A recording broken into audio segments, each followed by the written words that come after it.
ಚಿತ್ರಕಲಾ ಪರಿಷತ್ತಿನಲ್ಲಿ ಇಂದು ಆಯೋಜಿಸಲಾಗಿದ್ದ ಮೇರೋತ್ಸವ ಕಾರ್ಯಕ್ರಮದಲ್ಲಿ ಮೇರು ಚಿತ್ರಕಲಾ ಶಾಲೆಯ ವಿದ್ಯಾರ್ಥಿಗಳು ಬಿಡಿಸಿದಂತೆ ಮೈಸೂರು ಪೇಂಟಿಂಗ್ಸ್ ಮತ್ತು ತಾಂಜಾವೂರು ಪೇಂಟಿಂಗ್ಸ್ಗಳು ಪ್ರದರ್ಶನಕ್ಕೆ ಇಡಲಾಗಿತ್ತು. ಇನ್ನು ಕಾರ್ಯಕ್ರಮಕ್ಕೆ ಮುಖ್ಯ ಅತಿಥಿಗಳಾಗಿ ಹಿನ್ನೆಲೆ ಗಾಯಕಿ ಶಮಿತಾ ಮಲ್ನಾಡ್, ನಟಿ ಅನುಪ್ರಭಾಕರ್, ಚಿತ್ರಕಲಾವಿದೆ ನೀಲಪಂಚ್, ಚಿತ್ರಕಲಾವಿದ ಡಾಕ್ಟರ್ ಡುಂಡುರಾಜ್, ಅಂಕಣಕಾರರಾದ ಶ್ರೀಕಂಠ ಬಾಳಂಗಂಜಿ ಮತ್ತು ಚಿತ್ರ ನಿರ್ದೇಶಕರಾದ ಕೆ ರಾಮನಾರಾಯಣ್ ರವರು ಆಗಮಿಸಿದರು. ಮೇರು ಚಿತ್ರಕಲಾ ಶಾಲೆಯ ಸಂಸ್ಥಾಪಕರು ಹಾಗೂ ಚಿತ್ರಕಲಾವಿದೆಯಾದ ತಿರುಮಲ ಶ್ರೀಕಾಂತ್ ಕಾರ್ಯಕ್ರಮವನ್ನು ಉದ್ದೇಶಿಸಿ ಮಾತನಾಡುತ್ತಾ, ನಮ್ಮ ಸಂಪ್ರದಾಯ ಮತ್ತು ಸಂಸ್ಕೃತಿಯ ವೈಭವವನ್ನು ಮುಂದಿನ ಪೀಳಿಗೆಗೆ ಪರಿಚಯಿಸುವ ಜವಾಬ್ದಾರಿ ನಮ್ಮದು. ಹಾಗಾಗಿ ಮೇರು ಚಿತ್ರಕಲೆ ಶಾಲೆಯ ವಿದ್ಯಾರ್ಥಿಗಳಿಂದ ರಚಿಸಲ್ಪಟ್ಟ ಚಿತ್ರಗಳನ್ನು ಚಿತ್ರಕಲಾ ಪರಿಷತ್ತಿನ ದೇವರಾಜ್ ಅರಸ್ ಗ್ಯಾಲರಿಯಲ್ಲಿ ದಿನಾಂಕ ಜನವರಿ 9, 10 ಮತ್ತು 11ರಂದು 3 ದಿನಗಳ ಸಾರ್ವಜನಿಕರ ಪ್ರದರ್ಶನಕ್ಕೆ ಮೇರೋತ್ಸವವನ್ನು ಹಮ್ಮಿಕೊಂಡಿದ್ದೇವೆ ಎಂದು ತಿಳಿಸಿದರು. ಇನ್ನು ಕಾರ್ಯಕ್ರಮಕ್ಕೆ ಆಗಮಿಸಿದ ನಟಿ ಅನುಪ್ರಭಾಕರ್ ಅವರು, ಚಿಕ್ಕಂದಿನಿಂದಲೂ ಕೂಡ ನನ್ನಲ್ಲೂ ಚಿತ್ರಕಲಾವಿದೆ ಆಗಬೇಕೆಂಬ ಆಸಕ್ತಿ ಇತ್ತು ಎಂದು ತಮ್ಮ ಭಾವನೆಗಳನ್ನು ಹಂಚಿಕೊಂಡರು. ಹಾಗೆ ಗಾಯಕಿ ಶಮಿತಾ ಮಲ್ನಾಡ್ ರವರು, ತಾವು ಬೆಟ್ಟ ಗುಡ್ಡ ಮರಗಳನ್ನು ಬರೆಯುತ್ತಿದ್ದೆವು. ಈಗ ಈ ಚಿತ್ರಗಳನ್ನು ನೋಡುವಾಗ ನಮಗೂ ಇಂತಹ ಚಿತ್ರಗಳನ್ನು ಕಲಿತು ಬರೆಯಬೇಕೆಂಬ ತಮ್ಮ ಆಸೆಯನ್ನ ವ್ಯಕ್ತಪಡಿಸಿದರು. ಶ್ರೀಮತಿ ನೀಲಾ ಪಂಚ್ ರವರು ಎಲ್ಲ ವಿದ್ಯಾರ್ಥಿಗಳನ್ನ ಹಾರೈಸಿ ಹೊಗಳಿದ್ರು ಮತ್ತು ಅಂಕಣಕಾರರಾದ ಶ್ರೀಕಂಠ ಬಳಂಗುಂಜಿ ರವರು ಗುರು ಪರಂಪರೆಯನ್ನ ಮುಂದುವರಿಸಿ ಎನ್ನುವಂತಹ ಮಾತುಗಳನ್ನ ಆಡಿದ್ರು ಮತ್ತು ಡಾಕ್ಟರ್ ಜೆ ಡುಂಡರಾಜ್ ರವರು ತನ್ನ ಶಿಷ್ಯೆಯಾದಂತಹ ತಿರುಮಲ ಶ್ರೀಕಾಂತ್ ಇಂದು ದೊಡ್ಡ ಮಟ್ಟದ ಮೇರೋತ್ಸವ ಕಾರ್ಯಕ್ರಮ ಮಾಡುತ್ತಿರುವುದನ್ನ ಕಂಡು ಹೆಮ್ಮೆಯಾಗುತ್ತಿದೆ ಎಂದು ತಮ್ಮ ಸಂತೋಷವನ್ನ ವ್ಯಕ್ತಪಡಿಸಿದ್ರು.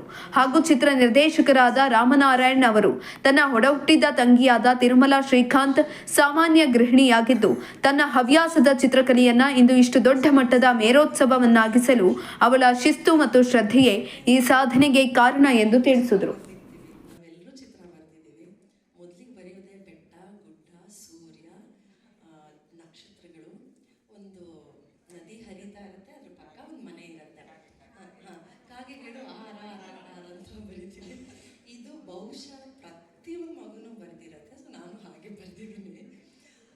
ಆದರೆ ನಾನು 10th ಓದಬೇಕಾದ್ರೆ ಫೈನಲ್ ಇಯರ್ ಇದ್ದಾಗ ನನ್ನ ಜೊತೆನಲ್ಲಿ ಒಬ್ಬಳು ಮೆಡಿಸಿನ್ ಓದ್ತಾ ಇದ್ದ, ಅವಳು ಮೆಡಿಕಲ್ ಮಾಡ್ತಾಯಿದ್ದ, ನಾನು ಡೆಂಟಲ್ ಮಾಡ್ತಾಯಿದ್ದೆ. ಅವಳು ನನ್ನ ಹತ್ರ ಬಂದ್ಬಿಟ್ಟು ಹೀಗೆ ಪೇಂಟಿಂಗ್ ಹೋಗ್ತಾ ಇದ್ದೀನಿ. ಪೇಂಟಿಂಗ್ ಅಂತಂದರೆ ಏನು, ಯಾವ ಥರ ಪೇಂಟಿಂಗ್? ವಾಟರ್ ಪೇಂಟಿಂಗ್ ನಮಗೆ ಗೊತ್ತಿರೋದು ಅಷ್ಟೇ, ವಾಟರ್ ಪೇಂಟಿಂಗ್, ಆಮೇಲೆ ಏನೋ ಎನಾಮೆಲ್ ಪೇಂಟಿಂಗ್ಸ್ ಅಂತ ಏನೇನೋ ಆವಾಗ ಮಾಡ್ತಾಯಿದ್ರು. ಅದಾದ ಇಲ್ಲ ಮೈಸೂರು ಪೇಂಟಿಂಗ್ಸ್ ಕಲಿತಾ ಇದ್ದೀನಿ ಅಂತ.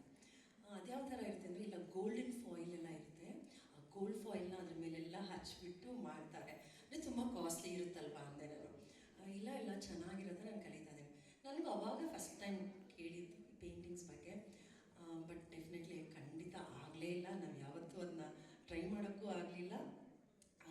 ಇವಾಗ ಅನಿಸ್ತಾ ಇದೆ ಇದನ್ನೆಲ್ಲ ಇನ್ನೂ ನೋಡಿಲ್ಲ, ನಾನು ನೋಡಬೇಕು.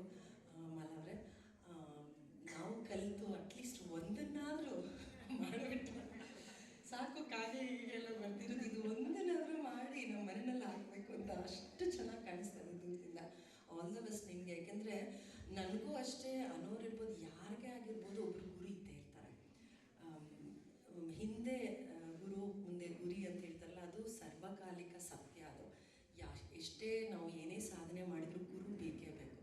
ನನಗೂ ಗುರುಗಳು ಬೇರೆ ಬೇರೆ ರೀತಿಯಲ್ಲಿ ಇದ್ದಾರೆ. ಸುಗಮ ಸಂಗೀತಕ್ಕೆ ಬೇರೆ ಇದ್ದಾರೆ, ಶಾಸ್ತ್ರೀಯ ಸಂಗೀತಕ್ಕೆ ಪಂಡಿತ್ ಶೇಷಾದ್ರಿ ಗವಾಯಿಗಳಿದ್ದು ಇದ್ರು, ಹೀಗೆ ಸಿನಿಮಾ ಸಂಗೀತಕ್ಕೆ ನಮಗೆ ಗುರುಗಳೇ ಆಕಾಶವಾಣಿ. ಬಟ್ ಒಳ್ಳೆ ಗುರುಗಳಿದ್ದಾಗ ಮಾತ್ರ ಒಳ್ಳೆ ಶಿಷ್ಯ ರೆಡಿ ಆಗ್ತಾನೆ.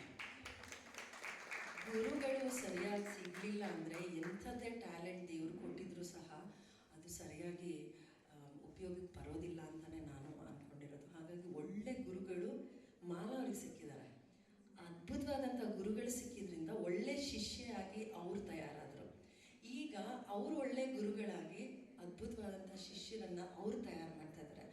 50 ಜನ ಶಿಷ್ಯರನ್ನು ಅವ್ರು ತಯಾರು ಮಾಡಿದ್ರೆ 50 ಜನ ಗುರುಗಳು ಮತ್ತೆ ರೆಡಿ ಆಗ್ತಾರೆ. ಇದು ಹೀಗೆ ಮುಂದುವರಿತಾ ಇರಬೇಕು. ನಿಮ್ಮಿಂದ ತುಂಬ ಅದ್ಭುತವಾದಂಥ ಶಿಷ್ಯಂದರು ಬರಲಿ, ಒಳ್ಳೆಯದಾಗಲಿ. All the best. ನಾನು ಪೇಂಟಿಂಗ್ಸ್ ನೋಡ್ಕೊಂಡು ಹೋಗ್ತೀನಿ. ಸಾರಿ, ಎಲ್ಲರಲ್ಲೂ ಕ್ಷಮೆ ಕೇಳ್ತಾ ಇದ್ದೀನಿ. ನಿನ್ನೆ ಚಾಮುಂಡಿ ಬೆಟ್ಟದಲ್ಲಿ ಕೊಠಾರೋತ್ಸವ ಕಾರ್ಯಕ್ರಮ ಇತ್ತು, ಅದು ಮುಗ್ದಿದ್ದು ಲೇಟ್ ಆಯಿತು. ಹಾಗಾಗಿ ನಾವು ಬಂದಿದ್ದು ಲೇಟ್ ಆಯಿತು. ಅರ್ಲಿ ಮಾರ್ನಿಂಗ್ ಬಂದು ಸ್ವಲ್ಪ ಲೇಟ್ ಆಯಿತು ನಾನು ಬರೋದು. ಹಾಗಾಗಿ ಎಲ್ಲರಲ್ಲೂ ಸಭೆಯಲ್ಲೂ ಕ್ಷಮೆಯನ್ನು ಕೇಳ್ತೇನೆ. ಥ್ಯಾಂಕ್ ಯು, ಧನ್ಯವಾದಗಳು. ಥ್ಯಾಂಕ್ ಯು ರಾಮಜಿ, ಅದ್ಭುತವಾದಂಥ ಕಾರ್ಯಕ್ರಮ ಕರೆದಿದ್ದೀರು. Thank you. All the best.